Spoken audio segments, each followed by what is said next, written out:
The following is a special presentation.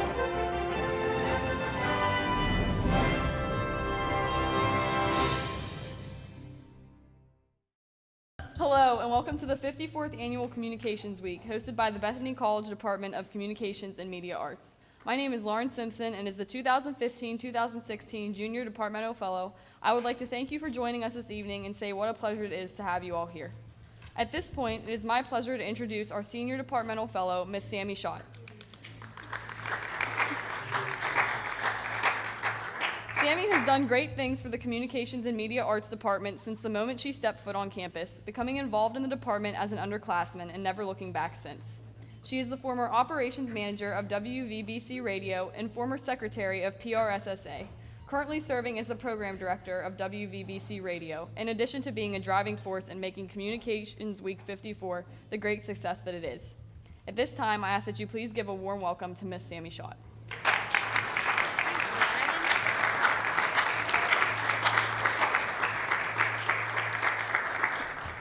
Hello, and once again, welcome to the 54th Communications and Media Arts Week. My name is Sammy Schott, and I serve as the current Senior Departmental Fellow and also as WVBC Radio's Program Director. Being a communications student during this time is incredibly interesting because we are not simply learning about the industry, we are experiencing it. We are creating it, we are living it. Bethany students, with the help of our professors, have helped create multiple social media accounts and have helped with promoting many events. This year, for the 54th Communications Week, we have a full week of events with alumni that truly care about their alma mater. We hope that you will join us in some of the other events this week. It is now my pleasure to introduce the chair of our department and PRSSA's Educator of the Year, who has done so much to keep all of us on these exciting tracks in communications. Please join me in welcoming Emmy Yankasek Gamble.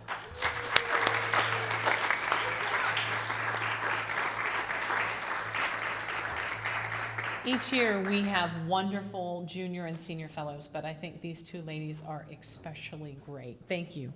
Thank you so much. They left me. Perhaps they're not that great anymore.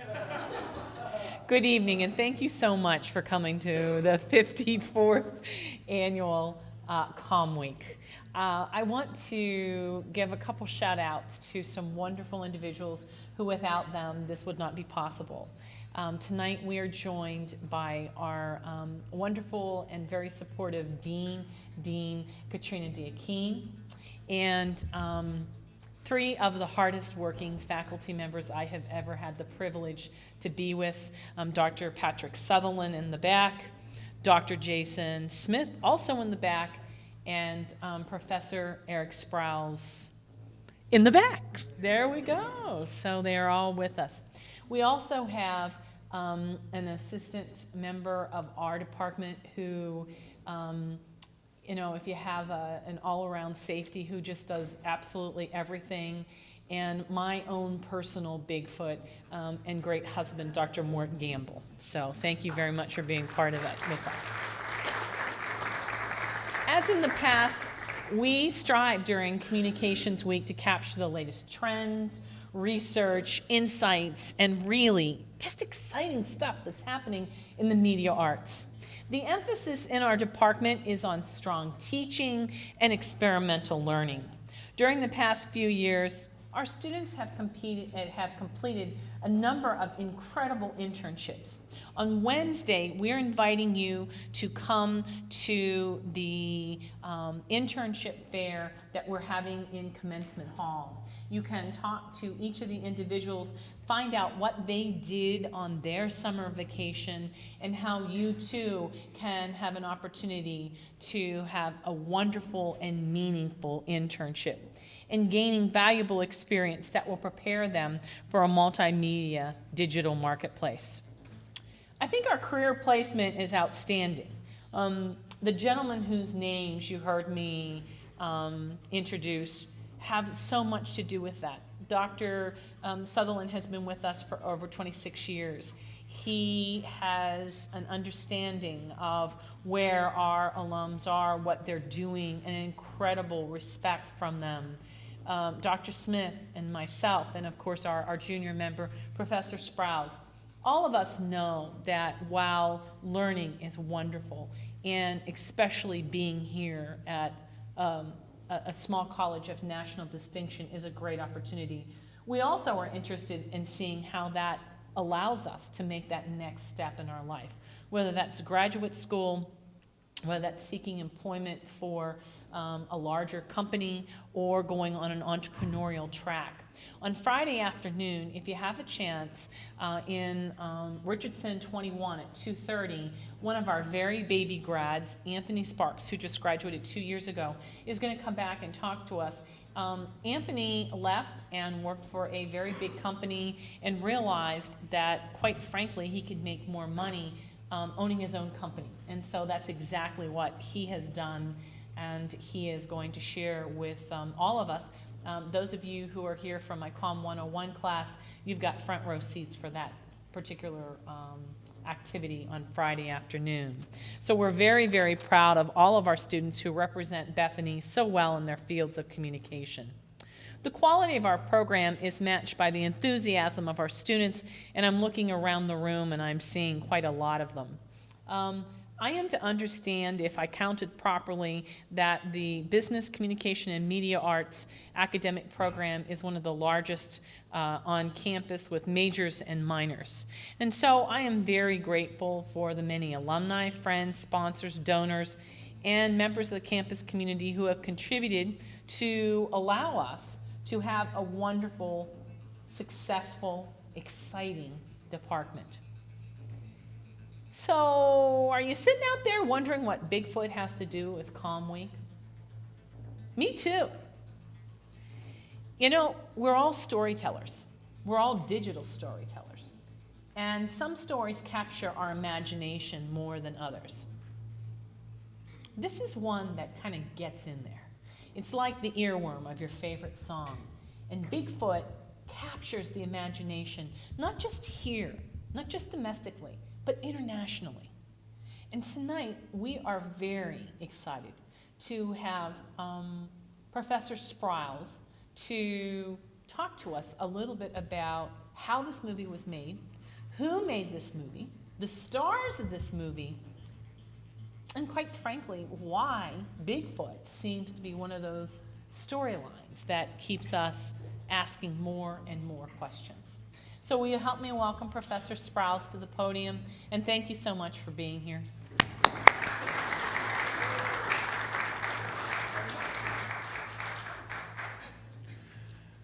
Good evening.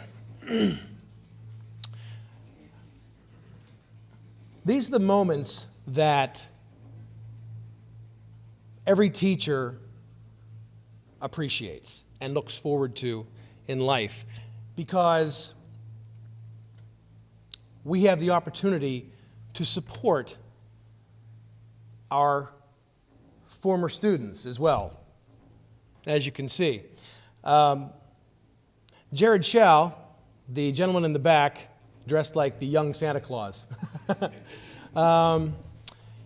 was one of my former students when I taught at California University, and I think it's important for teachers to continually support their students even after they graduate. And Jared was a student of mine, for those of you who did not realize that, who is living the dream.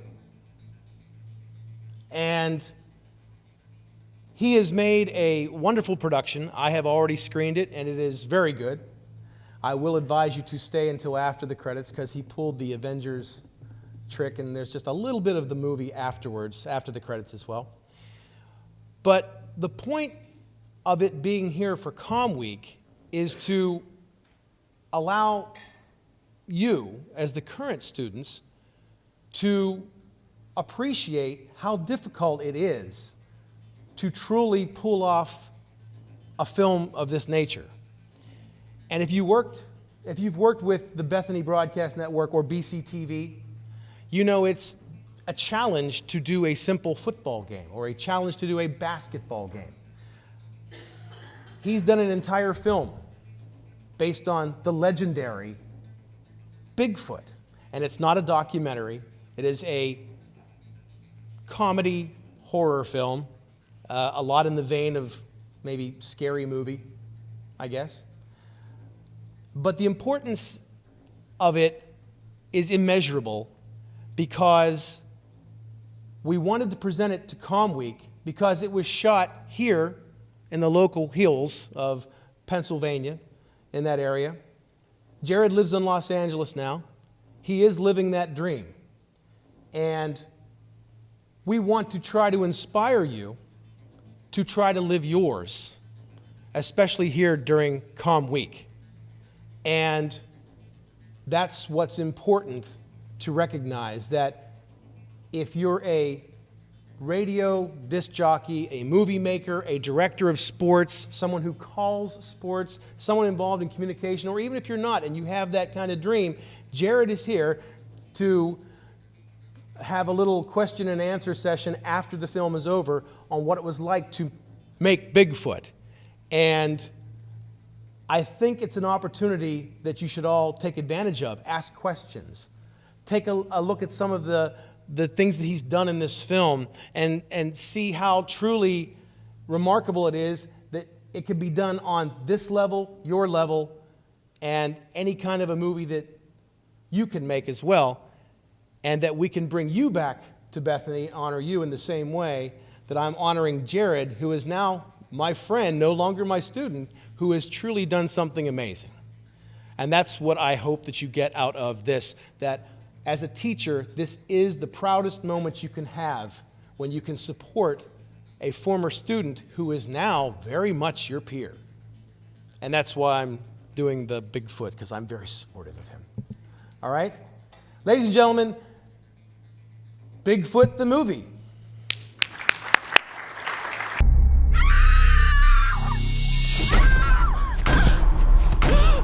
Becky! Where are you? We're here reporting live in Elwood City. Police have told me there are several fatalities, but I have had the opportunity to speak with a couple of eyewitnesses. All you city folk think up here in the sticks are just a bunch of hicks sitting around, getting drunk, telling stories of spaceships landing. Now here we saw Bigfoot. I'm here to tell you right now, I'm gonna bring you the proof. Now, boys, this sounds a lot like the time you called to tell me you saw a dragon in the bathroom at Long John Silver's. I ain't huffed gas in over 4 years. This was real. Hey, you just missed it. Bigfoot was just down here. No longer are we gonna be the laughing stocks of this tide. He is.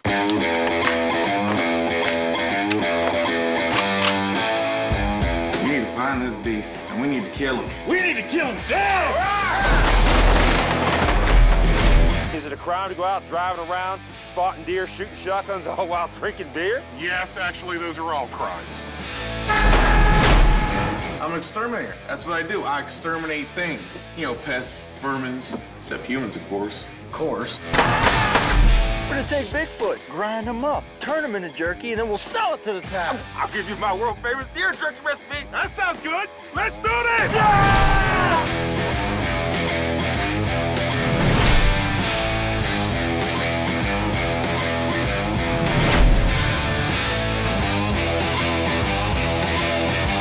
Come on, come get it!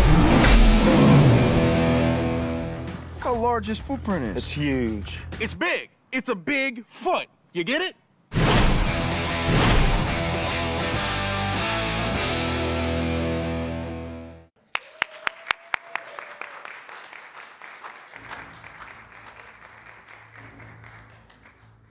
Thank you. Thank you, Eric Sprouse. Thank you, Bethany College, for having me. Appreciate that. So now we'll just do the Q&A part. And to let everybody know, this is the first question I always get. There were no animals harmed in the making of this movie. Bigfoot's fine. He didn't really die. He's all good. So, anybody have any questions? Yes. Hello, this is Kelly Farrell from BCTV. Cool. I was just wondering, what inspired you to work on a picture that involved the phenomenon of Bigfoot? Yeah, I've always kind of just been a big fan of Bigfoot since I was a kid. My grandfather used to joke around about Bigfoot a lot with me and say he was always seeing them out the kitchen window and But he would like yell like, "Hey, come to the kitchen window! There's Bigfoot out there!" And I'd go and run over there, but I would never see him. Just like playing jokes like that, and it just always kind of stuck with me. So I've always just been a fan of Bigfoot. Yeah. Anybody? Yes. So about how long did it take you to complete production of the film? We started in the fall of 2013. I wanted to shoot like kind of in the fall time. Also, we had a lot of night shoots, so I wanted the time change to happen. So we started like at the beginning of November, and about 30 days in, it started snowing, and then it didn't stop snowing. So we had to shut down, and we came back in the spring, and we shot for about another 2 weeks. And then I came back and started cutting the movie together and working on the post-production of it, the sound design and the color correction, and getting those people involved. Since it was so low budget, it takes a longer process it's more when they had the time to do it, because everybody was working on other projects too. So it was just kind of a time process with that. But so 2013, about 2 years, all said and done. Yes? Did your script go through a lot of revisions, or did you kind of go with your basic outline of it, or what? We had like an outline of the story of what we wanted to happen. I co-wrote the movie with Kurt Wooten, the guy in the mullet who plays Pittsburgh Dad too. I don't know if anybody's heard of him. And we would kind of go on the set, and everybody would have their lines down. I'm like, if something doesn't feel right, if you want to change anything, just mix it up. I'm totally fine with that. Or we would just think of some jokes on set that might work better, and shoot it a couple different ways. So the outline kind of stayed the same, but like the jokes would change on the set. So there was a lot of improvisation? Oh yeah. Like the one scene where they're jiggling my belly, that was not in the script. That was us setting up the shot beforehand, and they started doing that, and they thought it was really funny. And so I said, all right, well, I guess we're doing this. So. Anybody else? Yes. I got permission from Yingling Beer to use it. It was a little bit of a process. I had to send them the scripts because they wanted to make sure there were no like scenes of people drinking and driving or any people underage or stuff like that. So anytime we had like scenes with us shooting guns, they didn't want to use that kind of beer. So there's actually a place, they have a couple of different places. There's prop houses that make fake beer labels. And you can go there. It's almost like going to a grocery store. And they just have all these fictional labels for cereal, beer, magazines, all this stuff. And I went and picked out, there was a beer called Penn Pables, because we shot the movie in Pennsylvania. I'm like, it kind of Pennsylvania beer. And so we got some fake beers to go along with that.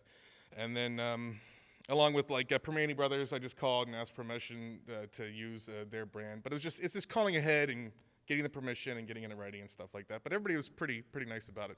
As long as you show it in a positive kind of way, they're usually very cool with it. Yeah. What's that? Oh, okay, cool. Yes? Recast anybody?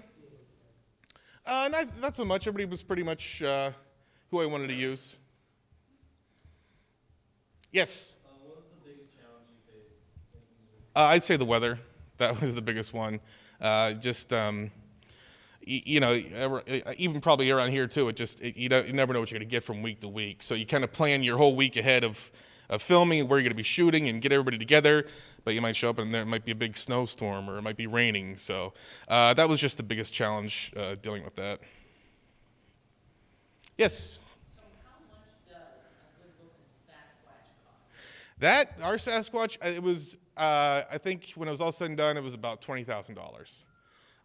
Just the suit rental alone, not the makeup and effects, that was $3,000. And then the actor we got to play for it, that includes the actor and the makeup effects and everything involved with that. He did not only the Sasquatch outfit, but he did like the severed head and all the body parts and the dead looking cow. He did all that stuff too in that price.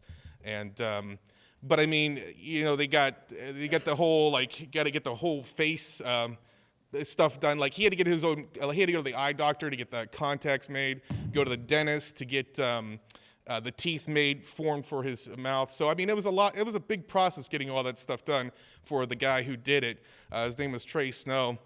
And he was actually still in college when he did it, but he was going to, I forget what school he was going to, but he was a theater major, but he was majoring more like creature acting, which I didn't know was a thing.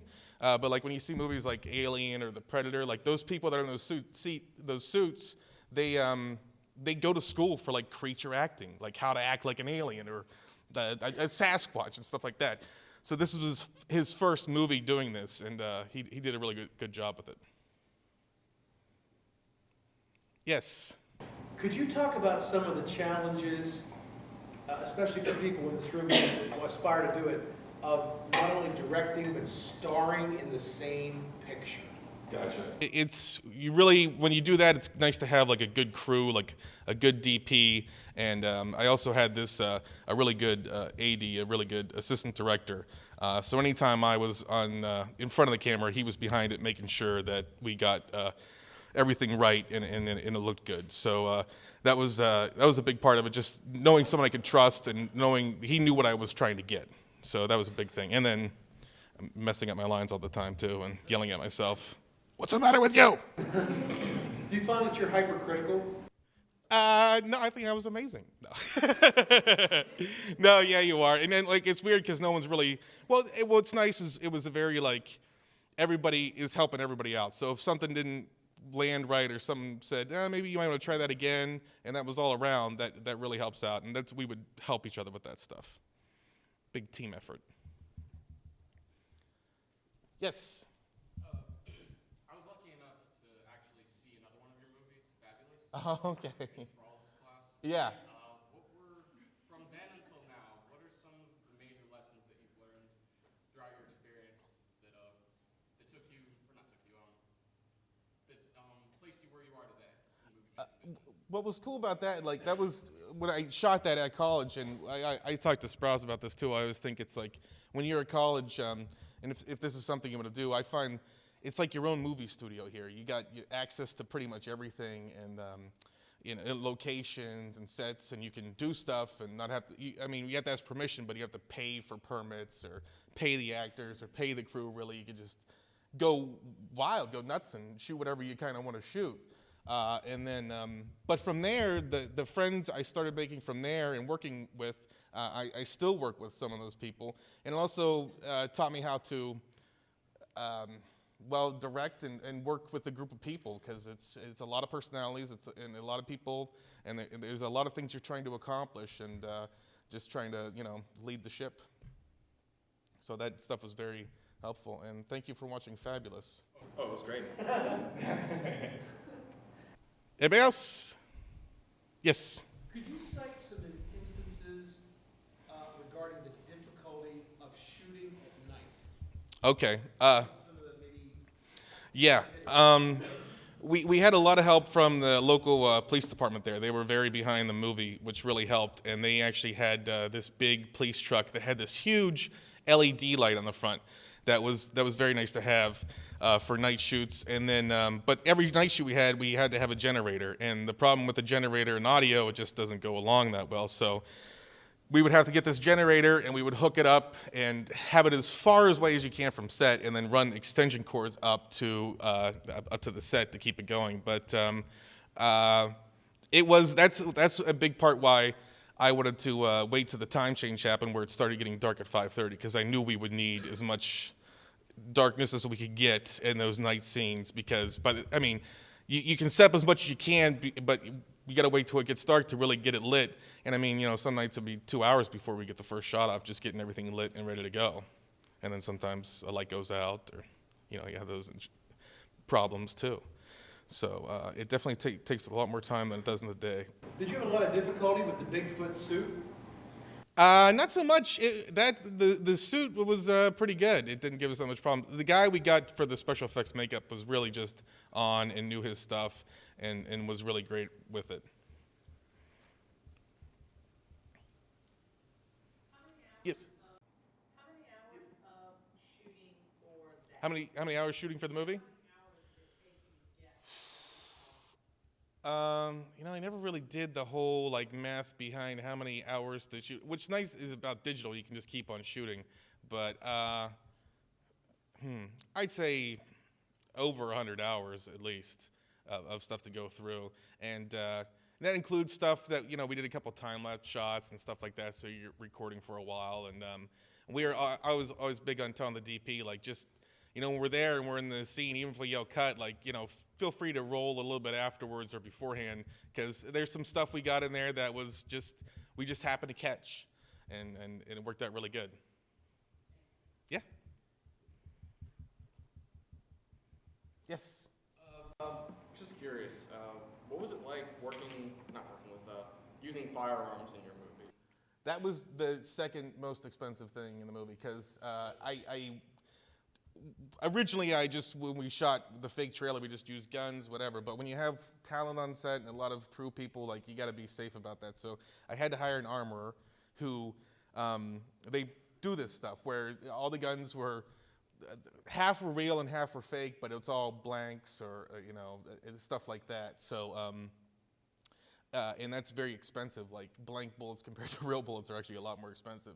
So, like that scene where we're all shooting at the fridge and the mattress and everything is I didn't have a ton of money to work with, like, because of our budget. So I would get 3 takes with each gun to, like, use the whole clip. So that's why we do, like, we'll do our wide shot and we'll do our medium shot and we'll close up, and just one of each, and that's what we had to do because you're counting those bullets as they go. So it was one of the most expensive things on there, but it was interesting seeing that side of it and the protocol that you have to do for that stuff. Yes? What was probably your favorite scene to film? Favorite scene to film? I liked a lot of the scenes that I wasn't in because I could just sit back and watch, and it was nice. But the one scene I really enjoyed doing was when the 4 main actors, when we're at the bar at the end in the mayor's house and we're doing the shots, which is just iced tea. But we just had a lot of fun because we just did it in one shot, one take. But we just did a ton of different takes on it. And that was just a lot of fun, just going back and forth and all that stuff. So that's probably, it was inside and it was warm. It was nice. I didn't have to worry about the weather. Yes? How'd you come up with the idea to blow a Bigfoot? I was a big fan of Rambo too, with the bow and arrows, him exploding stuff, and Jaws. They blew up Jaws in the first one. So, and I also wanted to make sure at the end of it that there was no evidence, so no one really believed the guys. So I'm like, well, we'll have to blow him up, I guess, or her. Anybody else? Yes. What made you make Bigfoot a girl? That was, I kind of want to do a little twist to it because we always talked about, like, doing kind of a sequel to the movie too, which we might do. I think we're kind of in the process of it right now. The investors are very happy with this, and we just got a distributor with it, so it's in the process of happening, but I kind of wanted to do something where at the end of the movie you see the guy, he hears the little Bigfoot. So I want to do like a female where she had a baby because I thought it'd be really funny in the sequel to have Chuck raising a baby Bigfoot. And, like, give him a little mullet or a jean jacket and just, walk around. I thought that'd be a very funny scene. So that's what we're kind of setting up the sequel. Yes? Seeing the success of Bigfoot the movie, does this make you want to work on other creature feature movies in the future? Yes, for sure. I've always been a huge fan of creature feature movies growing up. That's the kind of movies I'm very passionate about and that I like to make. So that's why I chose this one as the first one to do, and I would love to keep on. There's other movies I would love to make if I ever get the chance, but the creature feature is definitely one of the things I'm most passionate about. Okay, thank you. Anybody else? Yes? What advice do you have about the film industry? If you're interested in getting in it, I'd say start shooting stuff right now. I've shot a lot of stuff before getting this thing off the ground. Just, working on your craft, that you can call it, or just practice and just keeping sharp on it and just knowing all the fields of it. Because, not only did I shot the movie, well, I didn't shoot the movie, but I directed it, but I also edited the movie together, which was a huge thing that took a long time to learn, like in school. And then after school, a job I worked at was learning how to cut films and just keep on doing that stuff. So when the opportunity came up, I knew how to do that stuff, and I know what I'm talking about when you go into it. It's good to know every kind of field you can in the production area.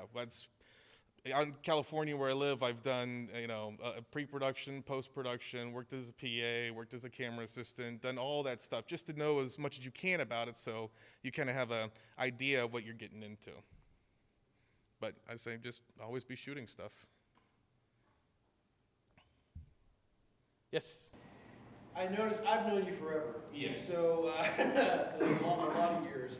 And can you talk a little bit about networking? Because I know I've recognized a lot of the same people in here that you've worked on in other productions. And the advantages of maybe networking with even people, like, to give some advice to them.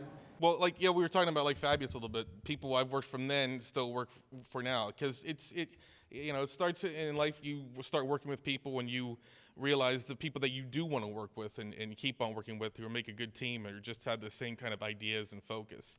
And like I mentioned about doing a lot of different jobs out in California, that was a big part of it too, like working on different sets, like, oh, I'd like to work with that person, or this person's really good at this, and just having that knowledge and just keeping that in mind when you do have the opportunity, like calling those people up and like, hey, I got a project, would you want to work on this with me? And hopefully they feel the same way about you.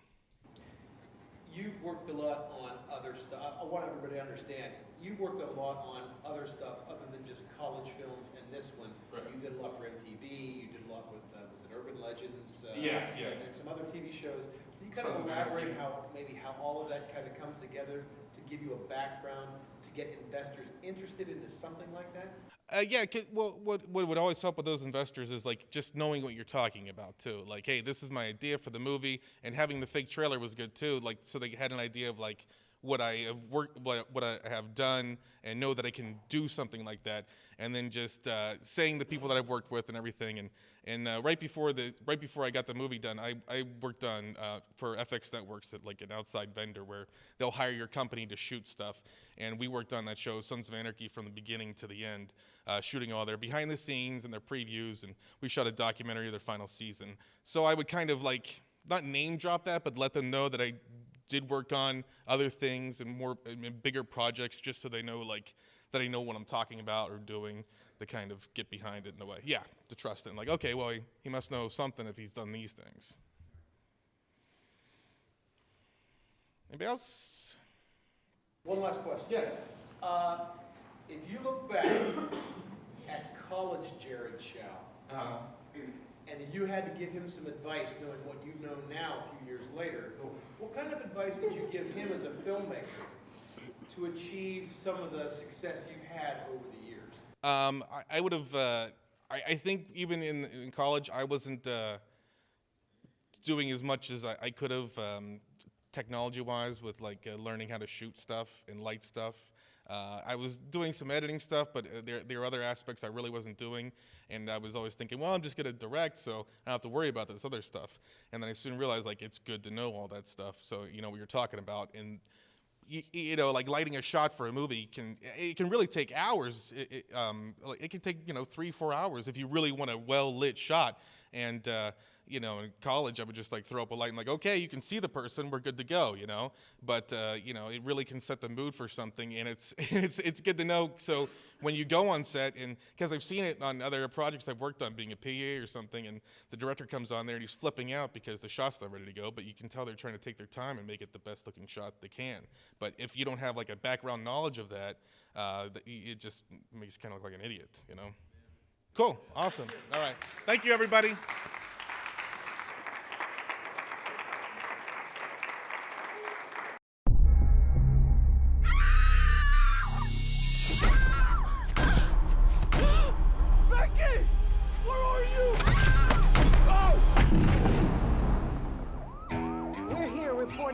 In Elwood City, police have told me there are several fatalities, but I have had the opportunity to speak with a couple of eyewitnesses. All you city folk think up here in the sticks are just a bunch of hicks sitting around, getting drunk, telling stories of spaceships landing. Now here we saw Bigfoot.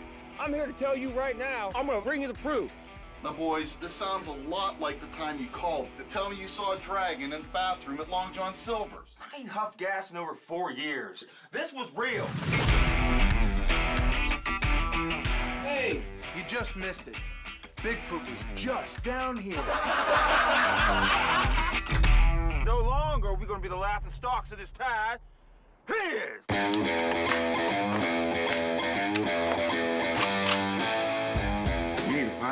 beast, and we need to kill him. We need to kill him down! Is it a crime to go out driving around, spotting deer, shooting shotguns, all while drinking beer? Yes, actually, those are all crimes. I'm an exterminator. That's what I do. I exterminate things. You know, pests, vermins, except humans, of course. Of course. We're gonna take Bigfoot, grind him up, turn him into jerky, and then we'll sell it to the town. I'll give you my world famous deer jerky recipe. That sounds good. Let's do this! Yeah!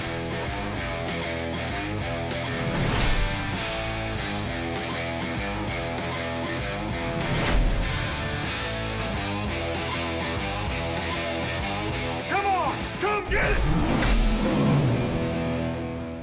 Look how large his footprint is. It's huge. It's big. It's a big foot. You get it?